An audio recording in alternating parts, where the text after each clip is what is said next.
সন্থাই যৌথভাৱে আজি আমি ৰাষ্ট্ৰীয় ঘাইপথ অৱৰোধ কাৰ্যসূচী ৰূপায়ণ কৰিছো। আমাৰ মূল দাবী ষষ্ঠ অনুসূচীত তিৱা স্বায়ত্ত শাসন। গতিকে আমাৰ বৰ্তমানৰ চৰকাৰ নহয়, বিগত দিনৰ চৰকাৰেও এই ষষ্ঠ অনুসূচিত স্বায়ত্ত শাসনৰ প্ৰদানৰ নামত একো ভাওনা প্ৰদান কৰিলে, প্ৰতাৰণা প্ৰদান কৰিলে। বৰ্তমানৰ চৰকাৰখনেও আমাক প্ৰতিশ্ৰুতিয়ে আমাৰ এই একেটা অৱস্থাই ব্যৱস্থা কৰিছে। আমাৰ যিবিলাক মৌলিক সমস্যা, এই সমস্যা সমাধানৰ ক্ষেত্ৰত আমাৰ যিখন চৰকাৰৰ ওপৰত আস্থা আৰু বিশ্বাস আছিল, এই চৰকাৰখনেও কোনো ধৰণৰ ব্যৱস্থা গ্ৰহণ নকৰিলে। গতিকে আমাৰ মূল দাবী, আমাৰ এই অনুষ্ঠানৰ পৰা অনুৰোধ জনাব বিচাৰিছো, দাবী জনাব বিচাৰিছো, আমাৰ যি ষষ্ঠ অনুসূচিত স্বায়ত্ত শাসন ইতিমধ্যে চৰকাৰে সাংবিধানিক মৰ্যাদা প্ৰদান কৰিম বুলি ক'লে, কেনেধৰণৰ সাংবিধানিক মৰ্যাদা প্ৰদান কৰিব আৰু কেতিয়া প্ৰদান কৰিব এই সম্পৰ্কত স্পষ্ট নহল। গতিকে আমি কেন্দ্ৰীয় চৰকাৰ, ৰাজ্য চৰকাৰ আৰু সংগঠনসমূহে ত্ৰিপাক্ষিক বৈঠক বহাটো আমি এই অনুষ্ঠানৰ পৰা দাবী জনাইছো। আৰু ইতিমধ্যে যিমানবিলাক ট্ৰাইবেল আৰু বেল্ট ব্লকত অবৈধ বেদখল কৰি আছে, গতিকে প্ৰায় দৃষ্টিগোচৰ হৈছে 28,022 বিঘা মাটি অবৈধ বেদখল কৰি আছে।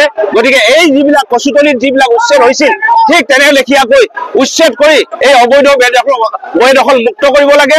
আৰু কাৰ্বি আংলঙত থকা তিৱাসকলৰ বাবে আমি এইটো বাৰে বাৰে দাবী উপস্থাপন কৰি আহিছো। কাৰ্বি আংলঙৰ যিবিলাক তিৱা, তেওঁলোকৰ বাবে ৰিজনেল কাউন্সিল ব্যৱস্থা কৰিব লাগে। আৰু মেঘালয়ত থকা যিবিলাক তিৱা, সেই তিৱাসকলে এতিয়ালৈকে জনজাতি মৰ্যাদা পোৱা নাই। গতিকে তেখেতসকলৰ জনজাতি মৰ্যাদা প্ৰদান কৰিব লাগে। আৰু অসম ভূমি আৰু ৰাজহ আইনৰ 2086 চনৰ যি 1886 চনৰ যি ৰাজহ আইন, এই ৰাজহ আইন সংশোধন কৰি যি খচৰা প্ৰস্তুত কৰিছে, গতিকে আমি ইয়াত ষড়যন্ত্ৰ অনুমান পাইছো। গতিকে পুঁজিপুতি বনিয়াক যাতে এই ভূমিসমূহ সংশোধনৰ জৰিয়তে হস্তান্তৰ নকৰে, এই অনুষ্ঠানৰ জৰিয়তে আমি দাবী উত্থাপন কৰিছো। অন্যথা আমাৰ আন্দোলনৰ গতি তীব্ৰৰ পৰা তীব্ৰতৰ হ'ব। সমূহে আমি ভাৰতীয় সংবিধান ষষ্ঠ অনুসূচিত অন্তৰ্ভুক্ত কৰিবৰ কাৰণে তিৱা স্বায়ত্ত দাবী জনাই আহিছিলো। দীৰ্ঘদিনীয়া দাবী আছিল, কিন্তু আজিলৈকে কিন্তু কোনোখন অসম চৰকাৰে কিন্তু এই দাবী পূৰণ নকৰিলে।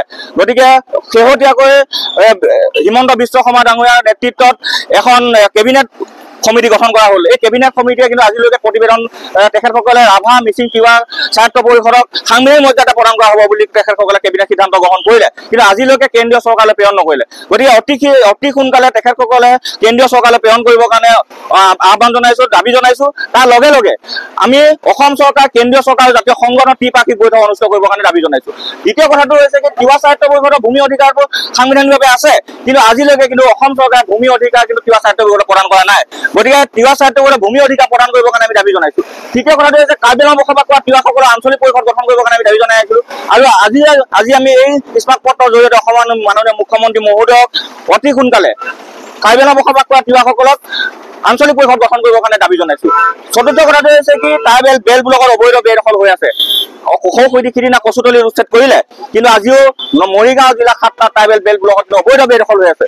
গতিকে এই অবৈধ বেদখলকাৰী কিন্তু উচ্ছেদ কৰিবৰ কাৰণে আমি দাবী জনাইছো। অতি শীঘ্ৰে এই পদক্ষেপ গ্ৰহণ কৰক, উচ্ছেদ পদক্ষেপ গ্ৰহণ কৰক। গতিকে আমি আজি এই স্মাৰক পত্ৰৰ জৰিয়তে মাননীয় মুখ্যমন্ত্ৰীক দাবী জনাইছো।